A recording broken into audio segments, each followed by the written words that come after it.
हम लोग अक्सर यही मान के चलते हैं ना कि कोई भी बीमारी शरीर के अंदर खून में या फिर हड्डियों में कहीं छुप कर बैठी है।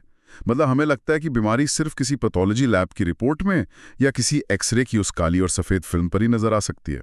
हाँ, ये तो हमारी एक बहुत ही आम सोच बन गई है आजकल। बिल्कुल। लेकिन सोचिए क्या हो अगर मैं कहूं कि किसी बहुत ही लंबी और गंभीर बीमारी का पहला सुराग उस हल्की सी मुस्कुराहट में छुपा हो सकता है जो कोई इंसान सिर्फ अपनी घबराहट को छुपाने के लिए दे रहा है, या फिर क्लिनिक की कुर्सी पर बैठते समय उसके पैर हिलाने के तरीके में ही उसकी पूरी मेडिकल हिस्ट्री दिखी हो। ये विचार पहली बार सुनने में सच में थोड़ा अजीब लग सकता है। मतलब हम इंसानों को ना वो चीजें पसंद आती हैं जिन्हें हम मशीनों से नाप सकें। सही बात है, जिन्हें हम एक डब्बे में फिट कर सकें। व्यवहार को एक मेडिकल स्कैनर की तरह देखने लगते हैं तो एक बिल्कुल ही अलग और मैं कहूंगी हैरान करने वाली तस्वीर सामने आती है। और यही आज के हमारे इस गहन चर्चा का मुख्य केंद्र है। द डीप डाइव में स्वागत है। मैं हूं आपका होस्ट और आज हमारे साथ हमारी विशेषज्ञ मौजूद हैं। नमस्कार। तो आज हमारे पास जो स्रोत सामग्री है वो झारखंड के झुमरी तलैया के जाने माने होम्योपैथिक चिकित्सक डॉक्टर पी कुमार द्वारा लिखा गया एक बेहद दिलचस्प लेख है, the art of observational diagnosis in classical homeopathy. बहुत ही शानदार लेख है ये, सच में। और आज हमारा मिशन ये समझना है कि कैसे एक इंसान का शरीर, उसकी हंसी, उसका बात करने का तरीका और यहां तक कि उसके बैठने का अंदाज उसकी अंदरूनी बीमारियों का एक बहुत ही सटीक पता या एड्रेस बताते हैं। इस लेख की सबसे बड़ी खासियत या प्रासंगिकता यही है कि ये हमें शरीर को सिर्फ एक मशीन की तरह देखने की जो हमारी आदत है ना, उससे बाहर निकालता है। वो कैसे? डॉक्टर कुमार के अनुभव हमें बताते हैं कि शरीर असल में एक खुली किताब की तरह है और सही मायनों में चिकित्सा सिर्फ पर्चे पर किसी दवा का नाम लिख देना नहीं है। हाँ, वो तो कोई भी कर सकता है। बिल्कुल, चिकित्सा तो उस इंसान रूपी किताब के अनकहे पन्नों को पढ़ने की कला है। तो चलिए इस खुली किताब के पहले पन्ने से शुरू करते हैं। आधुनिक चिकित्सा और होम्योपैथी के बुनियादी अंतर की जो बात लेख में की गई है वो बहुत दिलचस्प है। आधुनिक चिकित्सा अक्सर बीमारी को सिर्फ शरीर के अंगों और लैब रिपोर्ट के चश्मे से ही देखती है। हाँ, जैसे अगर पेट में दर्द है तो पूरा फोकस सिर्फ पेट पर ही होगा। एकदम। लेकिन होम्योपैथी का नजरिया यहाँ बिल्कुल अलग है। इसके अनुसार बीमारी सिर्फ शरीर के किसी एक हिस्से की खराबी नहीं है, ये व्यक्ति के मन, उसकी भावनाओं और जीवन की मुश्किलों के प्रति उसकी जो भी प्रतिक्रिया रही है उन सब की एक सामूहिक अभिव्यक्ति है। बिल्कुल, होम्योपैथी में माना जाता है कि बीमारी असल में एक अंतिम परिणाम है। मतलब जो कई सालों के मानसिक या भावनात्मक संघर्ष के बाद आखिर में शरीर के स्तर पर प्रकट होती है। यानी बीमारी अचानक से नहीं आ जाती। नहीं, बिल्कुल नहीं।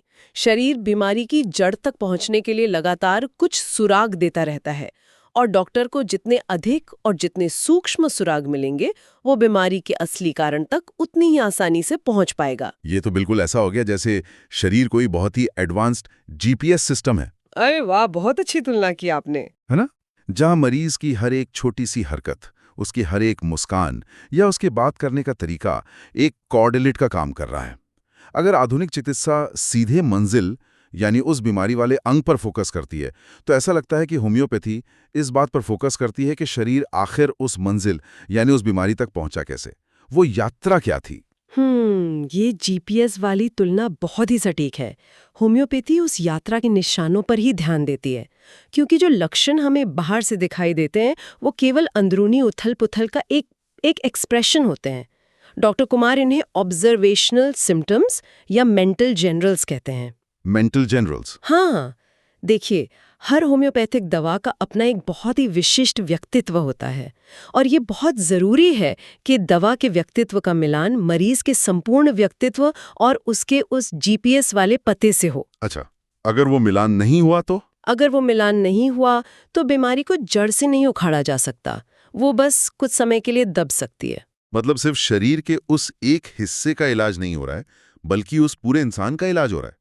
और ये इंसान का इलाज करने वाली बात हमें जो लेख में जीवित लक्षणों यानी लिविंग सिम्टम्स का जिक्र है उसकी तरफ ले जाती है। बिल्कुल, और क्लासिकल केस टेकिंग के बारे में लेख में जो विवरण दिया गया है वो किसी को भी हैरान कर सकता है। हाँ, ये महज डॉक्टर और मरीज के बीच का कोई नीरस सा सवाल जवाब का सेशन नहीं है, ये एक बहुत ही गहरा मनोवैज्ञानिक अवलोकन है जहां डॉक्टर की नजर उन चीजों पर होती है जो मरीज बोल ही नहीं रहा। सही कहा। एक अनुभवी चिकित्सक असल में उस मौन भाषा को सुनता है जो शब्दों के पीछे कहीं छिप जाती है। मरीज अक्सर अपनी तकलीफें बताते हुए बहुत कुछ छिपा जाते हैं, लेकिन उनका शरीर वो सब बयां कर देता है। लेख में इसके बहुत ही विजुअल और रोजमर्रा के उदाहरण दिए गए हैं, जैसे बात करते करते मरीज का बार बार अपने होंठ काटना, बहुत आम बात है ये। या फिर कोई सवाल पूछे जाने पर जवाब देने से पहले डॉक्टर का चेहरा पढ़ना कि आखिर डॉक्टर क्या सुनना चाहता है। बिना बात के मुस्कुराना या अपने किसी बहुत बड़ी तकलीफ या दर्द की बात करते हुए भी अचानक हंस पड़ना। हाँ, और कुर्सी पर एक पल के लिए भी स्थिर न बैठ पाना। एकदम। लेख समझाता है कि ये सब सिर्फ किसी की यूं ही बन गई आदतें नहीं हैं। ये वो जीवित लक्षण हैं जो इंसान के नर्वस सिस्टम और उसकी वाइटैलिटी यानी जीवन शक्ति के असली हालात को दर्शाते हैं। बिल्कुल। लेकिन यहाँ मुझे एक बात थोड़ी खटक रही है। मतलब ये सब सुनकर ऐसा लगता है जैसे डॉक्टर कोई बीमारी ठीक करने वाला इंसान नहीं, बल्कि कोई जासूस या पुलिस इंटेरोगेटर बन गया है जो सामने वाले की हर पलक झपकने पर शक कर रहा है। मैं समझ रही हूँ आपका इशारा किस तरफ है। क्या ऐसा नहीं हो सकता कि कोई व्यक्ति बस यूं ही घबराया हुआ हो? मतलब सफेद कोट वाले डॉक्टर को देखकर या क्लिनिक के माहौल में किसी भी अच्छे भले इंसान को पसीना आ जाता है? क्या किसी की इस बहुत ही सामान्य सी परिस्थितिजन्य घबराहट को एक गहरा लक्षण मान लेना चीजों का ओवर एनालिसिस करना नहीं हो गया? ये संदेह एकदम स्वाभाविक है और सुनने में ये ओवर एनालिसिस लग भी सकता है, लेकिन यहीं पर एक नौसीखिए और एक बेहद अनुभवी डॉक्टर के बीच का असली फर्क सामने आता है। वो कैसे? एक कुशल चिकित्सक कभी भी सिर्फ एक अकेली हरकत को देखकर कोई राय नहीं बनाता, वो एक पैटर्न खोजता है। अगर किसी को सिर्फ क्लिनिक के माहौल से घबराहट हो रही है, तो 10-15 मिनट की बातचीत के बाद वो घबराहट धीरे धीरे शांत होने लगेगी, उसका शरीर रिलैक्स हो जाएगा। अच्छा, और अगर वो रिलैक्स नहीं होता है तो इसका मतलब वो घबराहट सिर्फ क्लिनिक तक सीमित नहीं है? बिल्कुल सही पकड़े ने। अगर वो बेचैनी उसकी पूरी पर्सनालिटी का हिस्सा बन चुकी है, उसके नर्वस सिस्टम का एक स्थायी रिस्पॉन्स बन चुकी है, तो वो पूरी बातचीत के दौरान एक खास पैटर्न में बार बार सामने आएगी। यानी वो छिप नहीं सकती। हाँ, वो बस एक बार होंठ नहीं काटेगा, बल्कि हर असहज सवाल पर उसका शरीर एक डिफेंस मैकेनिज्म ट्रिगर करेगा। इन सूक्ष्म भावों को नजरअंदाज करने का मतलब है उस इंसान की असली आंतरिक वाइटैलिटी को न समझ पाना। और अगर वाइटैलिटी समझ नहीं आई तो सही दवा का चुनाव हो ही नहीं सकता। एकदम। ओके, तो जादू उस अकेले लक्षण में नहीं बल्कि उस पूरे पैटर्न में है। और जब हम इन शारीरिक पैटर्न्स की बात करते हैं तो जो सबसे दिलचस्प और रहस्यमयी चीज सामने आती है वो है हमारी हंसी। लेख में इस बात पर बहुत गहराई से चर्चा की गई है कि कैसे इंसान अपनी सबसे गहरी भावनाओं को अपनी हंसी और चेहरे के भावों के पीछे छिपा लेता है। हाँ, और मनोविज्ञान और न्यूरोसाइंस भी बहुत स्पष्ट रूप से मानते हैं कि हंसी का मतलब हमेशा खुशी नहीं होता। डॉक्टर कुमार ने लेख में हंसी के अलग अलग प्रकारों का जिक्र किया है जो असल में नर्वस सिस्टम के अलग अलग क्रैश रिस्पॉन्स होते हैं। अरे वाह, मतलब हम तो हमेशा से सुनते आए हैं कि laughter is the best medicine, लेकिन यहाँ तो ऐसा लग रहा है कि लाफ्टर खुद ही एक सिम्टम बन गया है। हाँ, बिल्कुल। लेख में 7 तरह की हंसी बताई गई है। अगर हम कुछ प्रमुख प्रकारों को समझें तो सबसे पहले आता है नर्वस लाफ्टर, जो किसी तनाव या असहजता को छिपाने के लिए होता है। फिर एक है इनएप्रोप्रिएट लाफ्टर, मतलब स्थिति बहुत गंभीर है, कोई दुखद बात हो रही है, लेकिन इंसान अचानक हंस पड़ता है। इनएप्रोप्रिएट लाफ्टर को समझना बहुत जरूरी है। ये कोई बदतमीजी नहीं है जैसा लोग अक्सर मान लेते हैं। हाँ, लोग बुरा मान जाते हैं। बिल्कुल। असल में होता क्या है कि जब दिमाग एक ही समय में बहुत ज्यादा भावनात्मक दबाव महसूस करता है तो नर्वस सिस्टम उस भारी दबाव को प्रोसेस नहीं कर पाता, एक तरह का शॉर्ट सर्किट हो जाता है। ओहो। और उस एक्सट्रीम प्रेशर को तुरंत रिलीज करने के लिए शरीर अचानक से हंसी का सहारा लेता है। इसके अलावा एक डिफेंसिव स्माइल भी होती है जो इंसान अपने भीतर के गहरे दुख या हार को दुनिया से ढकने के लिए ओढ़ लेता है। इस डिफेंसिव स्माइल वाली बात ने मुझे तुरंत हमारी डिजिटल दुनिया की याद दिला दी। अच्छा, वो कैसे? देखिए, हम जब चैटिंग करते हैं और कोई बहुत ही ऑकवर्ड बात कहनी होती है या किसी बात पर हम अंदर से बहुत अनकंफर्टेबल होते हैं तो हम अपनी असलियत छिपाने के लिए अक्सर पसीने की बूंद के साथ हंसने वाला इमोजी भेज देते हैं। हाँ, वो स्वेट वाला स्माइली। बिल्कुल। ऐसा लगता है कि हमारा शरीर भी असल जिंदगी में इसी तरह डिफेंसिव स्माइल का इमोजी इस्तेमाल कर रहा है ताकि सामने बैठा इंसान हमारे असली दर्द या घबराहट को न देख सके। ये डिजिटल इमोजी वाली तुलना बहुत ही शानदार है। जिस तरह डिजिटल दुनिया में हम अपनी भावनाओं को मास्क करते हैं, होम्योपैथी मानती है कि हमारा नर्वस सिस्टम भी हमारे चेहरे को एक बायोलॉजिकल मास्क पहना देता है। Biological mask. हाँ, इन सूक्ष्म प्रतिक्रियाओं को केवल एक ऊपरी व्यवहार नहीं बल्कि इंसान की कॉन्स्टिट्यूशनल एक्सप्रेशन माना जाता है। असली खुशी वाली हंसी और दुख छिपाने वाली हंसी में इंसान का नर्वस सिस्टम बिल्कुल अलग तरीके से काम करता है। मतलब सिर्फ फीलिंग नहीं, फिजिकली भी अलग होता है। बिल्कुल। चेहरे की जिन मांसपेशियों का इस्तेमाल असली खुशी में होता है, वो नकली या डिफेंसिव स्माइल में पूरी तरह सक्रिय ही नहीं होती। और चेहरे की मांसपेशियों की बात करें तो लेख बहुत स्पष्ट करता है कि चेहरा सच में मन का दर्पण है। चेहरे पर मौजूद हजारों सूक्ष्म मांसपेशियां हमारी भावनाओं के अनुसार लगातार अपना आकार और खिंचाव बदलती हैं। और ये सब हमारे ऑटोमेटिक कंट्रोल के बाहर होता है। हाँ, जैसे अगर किसी का जबड़ा लगातार तनावपूर्ण है या भिंचा हुआ है तो वो किसी दबे हुए गुस्से का सीधा संकेत है। लगातार बनी रहने वाली एक हल्की सी मुस्कुराहट अक्सर बहुत गहरी उदासी को छिपा रही होती है। और अगर चेहरा बिल्कुल खाली है, जिसे हम एक्सप्रेशन लेस कहते हैं, तो वो गहरी थकान या क्लिनिकल डिप्रेशन का संकेत हो सकता है। वो खालीपन बहुत कुछ कह जाता है। हाँ, डरी हुई या लगातार फड़कती आंखें एंजाइटी का पता देती हैं, जबकि सामान्य से अत्यधिक चमकती हुई आंखें किसी तरह के उन्माद, मेनिया या खतरनाक एक्साइटमेंट का संकेत हो सकती हैं। लेकिन चेहरे के भावों के साथ एक दिक्कत यह है कि इंसान अगर बहुत चालाक है तो वो अपने चेहरे को कंट्रोल करना सीख सकता है। ये बात तो है। वो एक नकली मुस्कान को बहुत अच्छे से कैरी कर सकता है। लेकिन जहां वो अक्सर मात खा जाता है वो है उसका शरीर। चेहरे से नीचे उतरकर जब हम शरीर के पोस्चर या हाव भाव पर आते हैं तो वहां इंसान का नर्वस सिस्टम अपना असली सच उगल ही देता है। एकदम सही बात है। आप कुर्सी पर कैसे बैठते हैं, ये आपके नर्वस सिस्टम का सबसे ईमानदार रिस्पॉन्स है, क्योंकि हम अक्सर अपने बैठने के तरीके को लेकर सचेत नहीं होते। लेख का ये हिस्सा मुझे बहुत ही प्रैक्टिकल लगा। जैसे अगर कोई व्यक्ति कुर्सी पर 1 मिनट के लिए भी स्थिर नहीं बैठ पा रहा है, लगातार अपनी जगह बदल रहा है, तो ये उसके अंदर चल रहे तूफान या एंजाइटी का संकेत है।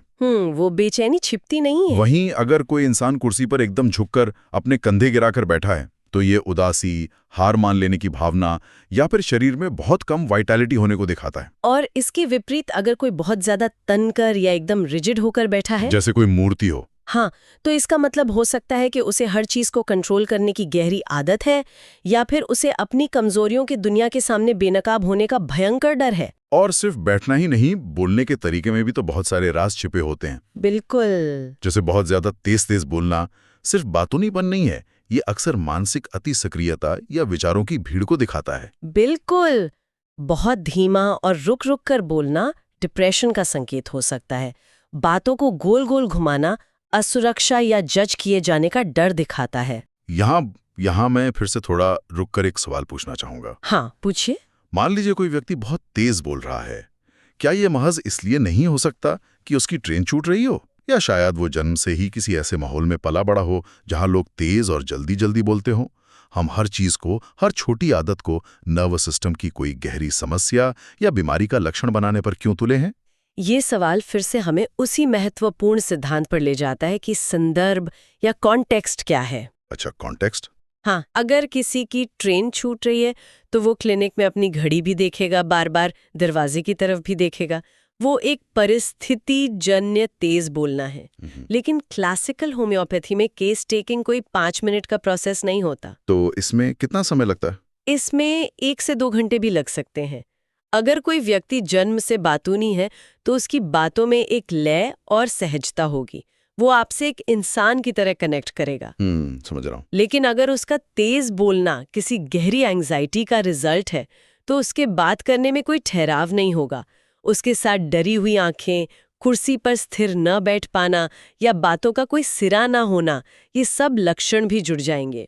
ये सारे लक्षण मिलकर एक पूरी तस्वीर बनाते हैं जो उस व्यक्ति की विशिष्टता यानी इंडिविजुअलिटी को दर्शाती है। तो मतलब अलग अलग डॉट्स को कनेक्ट करना जरूरी है, और जब एक डॉक्टर इन सारे डॉट्स को कनेक्ट करता है तो वो अक्सर उसे उस चीज की तरफ ले जाते हैं जिसे सामने बैठा व्यक्ति सबसे ज्यादा दुनिया से और शायद खुद से भी छिपाने की कोशिश कर रहा होता है। बिल्कुल। और ये हमें लेख के सबसे गहरे और संवेदनशील हिस्से तक ले जाता है, जो है अनकही पीड़ा। हाँ, ये बहुत अहम हिस्सा है। मरीज अक्सर डॉक्टर को अपने शरीर का दर्द तो बता देते हैं, लेकिन वो ये नहीं बताते कि उनके मन के अंदर क्या टूट रहा है। वो मजबूत दिखने की कोशिश करते हैं। एकदम। किसी गहरे दुख में भी रोना रोक लेते हैं और अपने भीतर की असली पीड़ा को स्वीकार नहीं करते। और लेख स्पष्ट रूप से बताता है कि यहीं से बीमारी जन्म लेती है। ये दबी हुई भावनाएं, जैसे किसी प्रियजन को खोने का गहरा शोक, समाज या परिवार में हुआ कोई बहुत बड़ा अपमान, भविष्य का डर, कोई बहुत बड़ी निराशा या सालों से दबा हुआ गुस्सा, ये सब भावनाएं हवा में गायब नहीं हो जाती। नहीं, ये शरीर के अंदर जाकर क्रॉनिक बीमारियों यानी लंबी और गंभीर शारीरिक बीमारियों के सबसे बड़े ट्रिगर बन जाती हैं। और यहीं पर मानसिक लक्षणों का महत्व सबसे ज्यादा उभरकर सामने आता है। शारीरिक बीमारी कैसे अलग अलग इंसानों में अलग अलग मानसिक लक्षण पैदा करती है, इसे समझने के लिए डॉक्टर कुमार ने माइग्रेन का एक बहुत ही बेहतरीन उदाहरण दिया है। ओहो, वो माइग्रेन वाला उदाहरण, वो तो इस पूरी चर्चा का टर्निंग पॉइंट है। बिल्कुल। तो मान लीजिए क्लिनिक में माइग्रेन के 4 अलग अलग मरीज बैठे हैं। चारों के सिर में भयंकर दर्द है। मेडिकल रिपोर्ट के हिसाब से दर्द का कारण और शारीरिक लक्षण बिल्कुल एक जैसे हैं। लेकिन मजे की बात यह है कि उस दर्द पर उन चारों की प्रतिक्रियाएं बिल्कुल अलग हैं। पहला मरीज एकदम शांत है, वो बस कमरे की लाइट बंद करके चुप रहना चाहता है। दूसरा मरीज दर्द की वजह से भयंकर चिड़चिड़ा हो गया है और अपने आसपास के सब लोगों पर गुस्सा कर रहा है। हाँ, और तीसरा मरीज ऐसा है जो दर्द में बस रोना चाहता है, उसे किसी का हाथ पकड़कर सांत्वना चाहिए। और चौथा मरीज वो है जो भयंकर दर्द में होने के बावजूद डॉक्टर के सामने बैठकर मजाक कर रहा है। बिल्कुल। अब यहाँ मेरा सवाल ये है कि अगर 4 लोगों को माइग्रेन है, तो एक आम सोच या कॉमन सेंस तो यही कहेगी कि चारों को सिर दर्द की एक ही अच्छी सी पेन किलर दे दी जाए। आम सोच तो यही कहेगी, है ना? सिर्फ उनके चिड़चिड़े या मजाकिया होने की वजह से, जो कि शायद उनका स्वभाव हो सकता है, उनके सिरदर्द की दवा क्यों बदलनी चाहिए? दर्द तो आखिरकार दर्द है। इस सवाल के जवाब में ही होम्योपैथी का पूरा विज्ञान और इंडिविजुअलाइज्ड हीलिंग यानी व्यक्तिगत चिकित्सा का आधार छिपा है। दर्द भले ही समान हो, लेकिन हर इंसान का अपनी बीमारी को लेकर जो इमोशनल रिएक्शन होता है, वो हमें ये बताता है कि उसका अपना रक्षा तंत्र यानी डिफेंस मैकेनिज्म किस खास तरीके से टूट रहा है। इसे थोड़ा और आसान भाषा में समझाइए। मतलब डिफेंस मैकेनिज्म की टूटने से दवा का क्या संबंध है? देखिए, जो व्यक्ति दर्द में रो रहा है, उसकी वाइटैलिटी या जीवन शक्ति दर्द से लड़ते हुए हार मान रही है और बाहर से सहारे की मांग कर रही है। अच्छा। वहीं दूसरी तरफ जो व्यक्ति मजाक कर रहा है, उसकी वाइटैलिटी दर्द को पूरी तरह से डिनायल यानी नकारने के मोड में है। उसका सिस्टम ये मानने को ही तैयार नहीं है कि उसे कोई गंभीर तकलीफ है। और जो चिड़चिड़ा है? जो चिड़चिड़ा है, उसका सिस्टम फाइट मोड में है। वो दर्द से लड़ते हुए अपनी सारी ऊर्जा गुस्से में निकाल रहा है।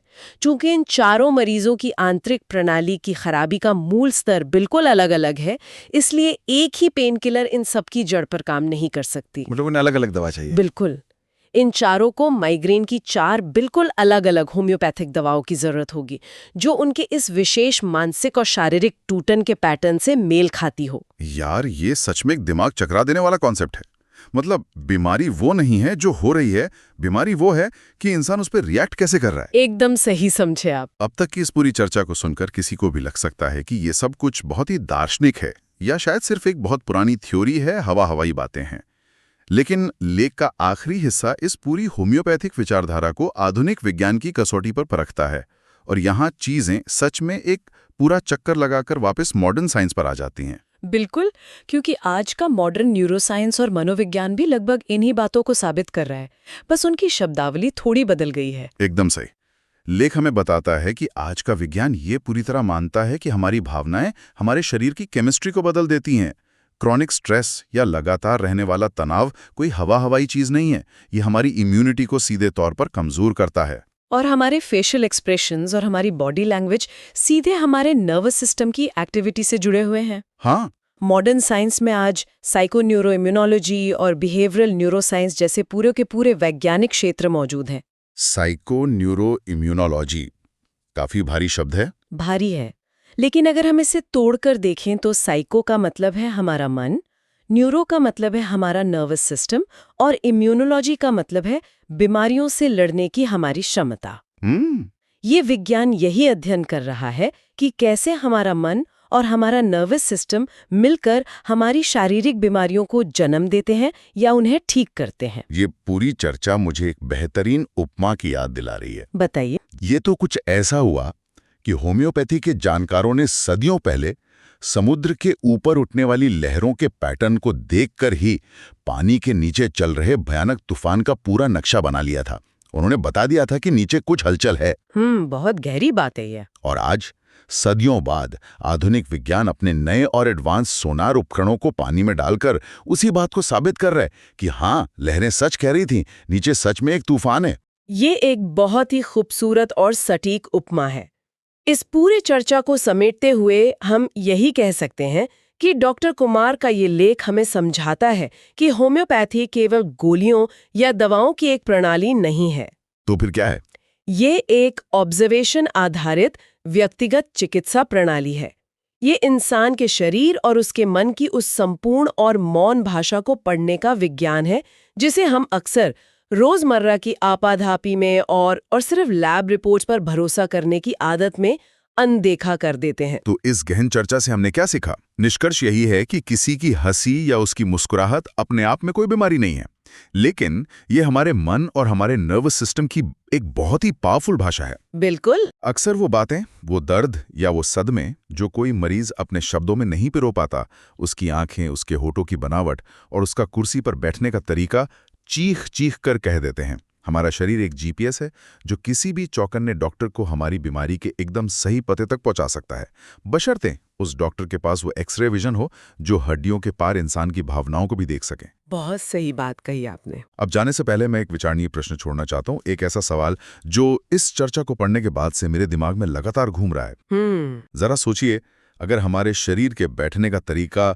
हमारी नजरों का बार बार झुकना, हमारे चेहरे की वो नर्वस स्माइल या हमारी बातों की रफ्तार हमारी सबसे गहरी अंदरूनी तकलीफों और हमारे सबसे गहरे अनकहे रहस्यों को इस तरह दुनिया के सामने ब्रॉडकास्ट कर रहे हैं, तो हर दिन बस स्टैंड पर खड़े होकर किसी का इंतजार करते समय या किसी कैफे में अपनी कॉफी का ऑर्डर देते समय हम अनजाने में उन अजनबियों के सामने अपने बारे में कितने गहरे और कितने सारे राज खोल रहे हैं। सोचने वाली बात है। क्या हम सच में चलते फिरते खुली किताब नहीं हैं? इसी सवाल के साथ हम आज की ये चर्चा यहीं समाप्त करते हैं। अपने आसपास देखिए, लोगों को ऑब्जर्व कीजिए और सबसे अहम, खुद के जीवित लक्षणों को सुनिए। द डीप डाइव में हमारे साथ जुड़ने के लिए बहुत बहुत धन्यवाद। नमस्कार।